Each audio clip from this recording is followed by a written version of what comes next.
नमस्कार दोस्तों, स्वागत है आप सभी का। आप देख रहे हैं तिरहुत दस्तक। दोस्तों, जैसा कि आप सभी जानते हैं, बिहार के वर्तमान के जो वार्ड सदस्य हैं वो अपने अधिकार और प्रभार के लिए लगातार सरकार से मांग कर रहे हैं और इसको लेके हमेशा से प्रोटेस्ट करने में लगे हैं। 3 अप्रैल 2023 को वार्ड सदस्यों के द्वारा विधानसभा घेराव करने के उद्देश्य से पटना के गर्दनी बाग में एक जन सैलाब देखने को मिला था और उस वक्त मुख्यमंत्री सचिवालय से आश्वासन दिया गया है कि अप्रैल तक उनकी मांगों को पूरा किया जाएगा। लेकिन वार्ड सदस्यों के द्वारा बताया गया है कि अगर अप्रैल में उनकी मांगों को पूरा नहीं किया गया तो उनके द्वारा पटना के गांधी मैदान में 1 मई 2023 को कुछ नया होने वाला है। यानी कि वार्ड सदस्यों के द्वारा कोई ना कोई रणनीति बनी है। इसको लेकर वार्ड सदस्य संघ के प्रदेश अध्यक्ष से एक फोन कॉल पे बात हुई है, जिसकी रिकॉर्डिंग मैं आप सभी को सुनाना चाहता हूं। उसमें जो पुराने वार्ड सचिव हैं और वर्तमान के जो वार्ड सचिव हैं उसको लेकर भी गणेश चौधरी के द्वारा क्या कुछ कहा गया है, आइए इस कॉल रिकॉर्डिंग को सुनते हैं। सर, आप लोग के द्वारा जो पटना के गर्दनी बाग में 3 अप्रैल को धरना प्रदर्शन किया गया था, जी जी, तो उसमें सरकार के द्वारा मतलब कुछ संज्ञान लिया गया, उसके बारे में थोड़ा सा बताइए। देखिए, गर्दनी बाग पर 3 अप्रैल 2023 को एक विशाल धरना एवं विधानसभा का घेराव का आयोजन किया गया था, जिसमें बिहार के 38 जिला से वार्ड सदस्य भारी संख्या में उपस्थित थे। इस धरना का मुख्य उद्देश्य था कि हम लोगों को 2017 की भांति पहले वित्तीय पावर मुझे लोगों को मिलना चाहिए और जो प्रभार जो हम लोगों को जो नहीं मिला है, वार्ड सदस्यों को जो ये वंचित किया गया है, उस पर सरकार जल्द से जल्द एक्शन ले। जी। तो बिहार सरकार ने हमारे धरना को संज्ञान में लिया, क्योंकि पुलिस बल के साथ धरना को रोकने की भी कोशिश किया गया और वार्तालाप के लिए भी किया गया। तो हम लोगों ने कहा कि सरकार से हम किसी भी प्रकार की हाथापाई न करके, लड़ाई झगड़ा न करके वार्तालाप की बातों पर जाने के लिए कोई दिक्कत नहीं है। तो हमें विधानसभा जाने से रोका गया गेट पर और हम लोग वहां तक पहुंच भी गए थे, क्योंकि हमारे साथी वहां तक पहुंचने में कहीं भी दिक्कत नहीं आई, कोई प्रशासन की हम लोग नहीं रोकने में रुक पाए। लेकिन वहां जाके हमें सीएम साहब के कार्यालय से, मुख्यमंत्री सचिवालय से एक गाड़ी आया जो हमारी 5 सदस्यीय टीम को ले गया मुख्यमंत्री सचिवालय, जहां पर हमारी वार्तालाप करवाया गया। मनोज कुमार जी उनके एक प्रधान महासचिव थे, उनसे बात करवाया गया। वो सारी बातों को संज्ञान में लिया और उन्होंने कहा कि 30 दिनों के भीतर पहला बिंदु जो 2017 की भांति जो वार्ड सदस्यों को अधिकार और वार्ड क्रियान्वयन प्रबंधन समिति की जितने भी क्रियाकलाप है उस पर जल्द से जल्द संज्ञान लिया जाएगा। हम लोगों ने कहा कि 15 अप्रैल तक आप सारी प्रक्रियाओं को करके हमको दीजिए, अन्यथा हम लोग 1 मई को हम बिहार के वार्ड सदस्यों के साथ गांधी मैदान में एक बड़ा महाधरना का आयोजन करेंगे। गांधी मैदान में 1 मई को सर क्या होने वाला है? महाधरना होगा, जो एक राजनीतिक व्यवस्था में जो सरकार हम लोगों को जकड़ कर एक बना हुआ खूंटा की तरह जो बंधे हुआ है हिटलरशाही तंत्र, उसको उखाड़ फेंकने की एक बड़ा मुहिम पर चर्चा किया जाएगा, जिसके बारे में आप लोगों को एक बड़ा चीज दिखने को मिलेगा। उससे बड़ा चीज में सर समझ नहीं आ रहा है कि बड़ा चीज क्या है।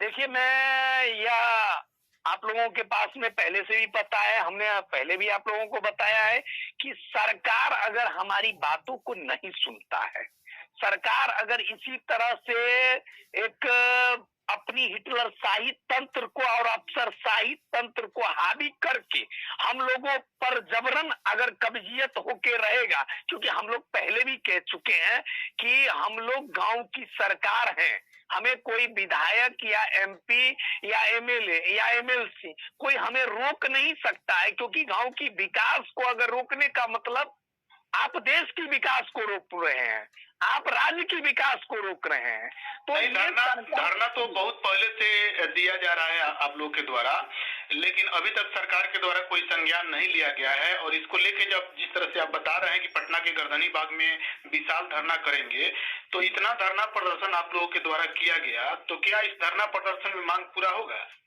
पटना गर्दनी बाग अब नहीं होगा जी, गांधी मैदान होगा।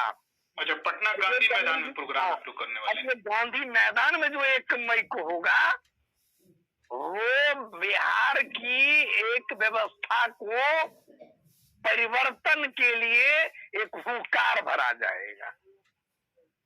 किस तरह का परिवर्तन होने वाला है सर?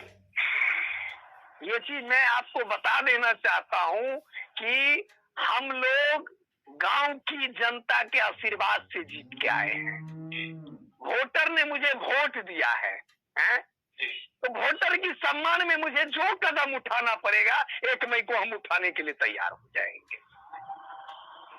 मतलब कोई कदम उठाने वाले हैं या कोई रणनीति आप बना चुके हैं, कुछ ना कुछ तो करने वाले हैं, बातों से तो ऐसा लग रहा है।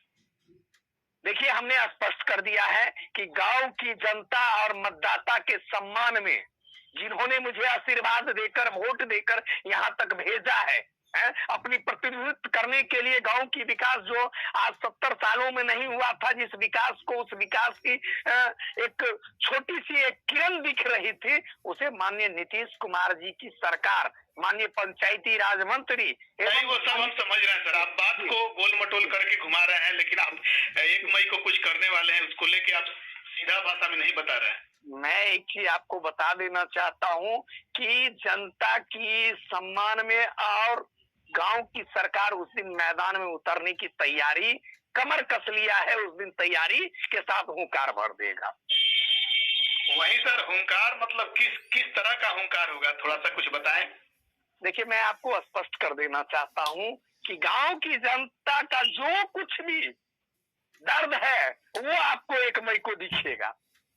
अच्छा, यानी कि 1 मई को कुछ बड़ा होने वाला है जो कि आप साफ शब्दों में नहीं बता पा रहे हैं। चलिए, ऐसे तो वार्ड सचिवों के पक्ष में तो सरकार एक लेटर जारी की है, उसको लेके आप क्या कहेंगे सर?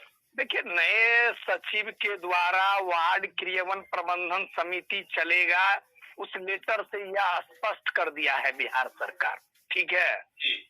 अब हम लोग जो देख रहे थे और आपके मीडिया के माध्यम से जो देख रहे थे कि गर्दनी बाग में 114 दिन, 115 दिन, 112 दिन जो चल रही थी धरना पुराने सचिव महोदय के द्वारा, है?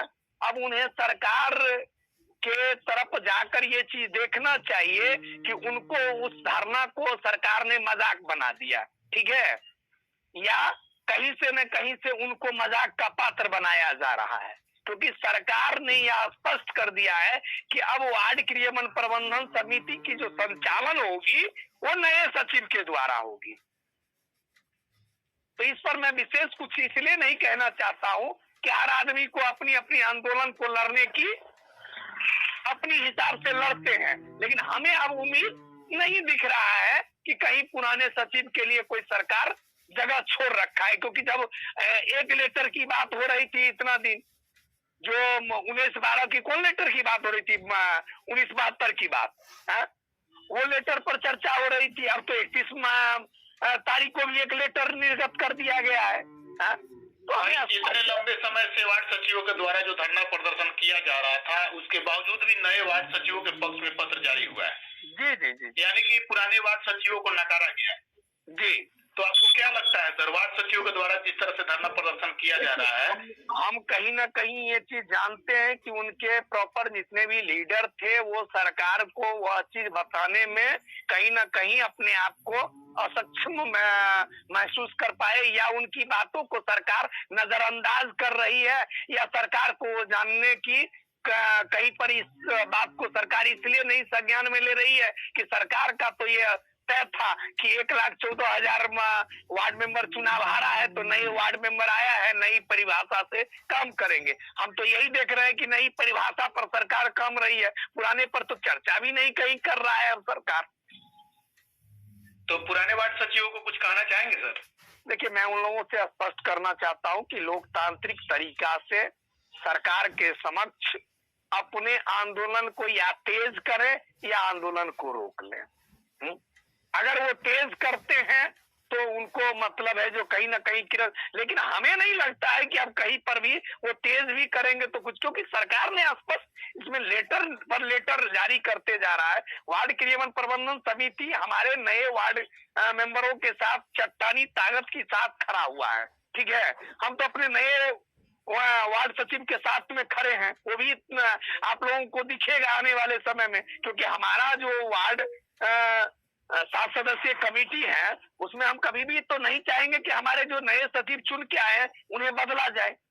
तो सर, जिस तरह से आपके द्वारा बताया जा रहा है कि आप विरोध प्रदर्शन करेंगे, तो यह जो नए वार्ड सचिवों के पक्ष में जो पत्र जारी हुआ है वो तो आप ही लोग की आवाज में हुआ, क्योंकि वार्ड सचिवों को तो चयनित आप ही लोग के द्वारा किया जाएगा। देखिए, मैं एक चीज आपको बता देना चाहता हूँ, वार्ड क्रियान्वयन प्रबंधन समिति के द्वारा जो भी सचिव का अभी चयन हुआ है या जो होने वाला है, वो हमारे एक परिवार के सदस्य हैं, पुराने भी हमारे सदस्य हैं, लेकिन पुराने सचिव को क्यों नहीं रखा गया, यह तो सरकार की नियमावली कहता है। सरकार क्यों नहीं उनको रखना चाहता है, उन्हें तो वो चीज के लिए सरकार से पुराने वार्ड सचिवों का बात ही नहीं है सर। नए वार्ड सचिवों को जिस तरह से पत्र जारी किया गया, उनको चयनित किया जाए और उनको संपूर्ण रूप से प्रभार दिया जाए, तो ये तो आप ही लोग की आवाज में फैसला सुनाया गया है। उसके बावजूद भी सरकार से आप लोग विरोध जो कर रहे हैं, तो कल को अगर वार्ड क्रियान्वयन प्रबंधन समिति का गठन हो जाता है और आप लोगों को प्रभार भी मिल जाता है और आप लोग का जो अकाउंट खुलेगा उसमें वार्ड का जो विकास करने के लिए जो ये मिल जाएगा। देखिए, मैं एक चीज आपको कह देना चाहता हूँ कि सरकार चाहती है कि पिछले दरवाजे से मैं बाहर निकल जाऊं, ठीक है जी, लेकिन आपको पता होना चाहिए कि हम वो वार्ड सदस्य हैं जो छठियारी से लेकर तकियारी तक करवाना जानते हैं। नहीं ना, जैसे मूल मांग जो है आप लोगों का, वार्ड सदस्यों को प्रभार मिलना चाहिए, वित्तीय पावर मिलना चाहिए, तो यह चीज अगर मिल जाता है तो आप लोगों के द्वारा कोई प्रदर्शन नहीं किया जाएगा। हमारी मूल्य मांगे हैं कि वार्ड सदस्यों का खाता खुलना चाहिए, वार्ड सदस्यों के अकाउंट में वित्तीय राशि आना चाहिए। जो 17 महीना हो गया बिहार सरकार गिरगिट की तरह रंग बदल रहे हैं, दोहरी नीति खेल रहे हैं, इनके अफसरशाही तंत्र जो है इतना हावी हो गया है, जो अभी कहते हैं वार्ड मेंबर को क्या, जो आप मुझे अगर लॉबी नहीं देंगे, घूस नहीं देंगे तो ये राशि आपको नहीं मिलेगा। और ये जो सरकार की एक तंत्र चली है कि नल जल योजना को बाधित कर दिए हैं और बिजली काट रहे हैं, गांव की लोगों को पानी से वंचित कर रहे हैं, यह सब तानाशाही रवैया इसलिए किया जा रहा है कि हम वार्ड सदस्य जब भी अपने हक की बात करते हैं कि ये एक दूसरा रूप अपना लेते हैं। अप्रैल तक का समय मिला है सर आप लोगों को, हो सकता है अप्रैल में आप लोगों का जो मांग है सरकार पूरा कर दे। अगर सरकार पूरा कर देती है तो क्या आगे का आपकी क्या रणनीति होगी? मैंने आपको कहा कि हम सरकार को एक खुली चुनौती ही नहीं, एक खुला एग्रीमेंट है मेरा, जो 1 मई से पहले अगर सरकार हमारी मांगों पर विचार करते हुए उसको अमली जामा पहनाकर वित्तीय पावर वार्ड सदस्यों को नहीं देता है, उनकी अकाउंट में राशि नहीं देता है, तो 1 मई को वो होगा जो इतिहास में कभी नहीं हुआ हो। अगर कर देता है सर, अगर पूरा कर देती है सरकार, तब तो क्या होगा? मैं स्पष्ट कहना चाहता हूं कि सरकार अगर हमारी मांग को पूरा कर देता है तो हमारी आंदोलन अपनी 9 सूत्री मांगों के आधार से समीक्षा किया जाएगा, ठीक है? क्योंकि हमारी 9 सूत्री मांग पत्र जो है वो वार्ड सदस्यों को हितों में उनकी बुनियादी व्यवस्थाओं को, उनकी लोकतांत्रिक व्यवस्थाओं को देखते हुए बनाया गया है। नहीं, वही हम भी कह रहे हैं सर, अगर सरकार आपकी मांगों को पूरा कर देती है तो आप लोगों का प्रदर्शन खत्म हो जाएगा। हमारा प्रदर्शन खत्म तब होगा जब हमारी सारी प्रक्रियाओं को, हमारी मांगों को पूरा कर दिया। हाँ, बस यानी कि मांग पूरा हो जाएगा तो आप लोगों का प्रदर्शन नहीं होगा। हमारी मांग पूरा कर दिया जाएगा, गांव का विकास स्टार्ट हो जाएगा, तो हम देश का और गांव का और राज्य का विकास पसंद करते हैं, हम किसी भी प्रकार का कोई विरोधाभास नहीं चाहते हैं। जी, चलिए बिल्कुल सर, धन्यवाद। लेकिन मैं एक चीज फिर बता देना चाहता हूँ आपको कि 1 मई को अगर सरकार 1 मई तक हमारी मांगों को पूरा नहीं करते हैं तो गांधी मैदान को वो सत्याग्रह आंदोलन देखना पड़ेगा जो पश्चिमी चंपारण से देखना पड़ा। एक बड़ा और एक अनोखा इतिहास रचा जाएगा उसपे। चलिए, बहुत बहुत धन्यवाद सर आपका। जी, आपको भी बहुत बहुत धन्यवाद कि आपने अपनी बेशकीमती समय हम वार्ड सदस्यों की, गांव की सरकारों के लिए दिया है और हम लोगों की आवाज को जन जन तक पहुंचाए हैं। और भी खबरों के लिए चैनल को सब्सक्राइब करें और ज्यादा से ज्यादा शेयर करें। मिलते हैं फिर अगले वीडियो में, तब तक के लिए जय हिंद।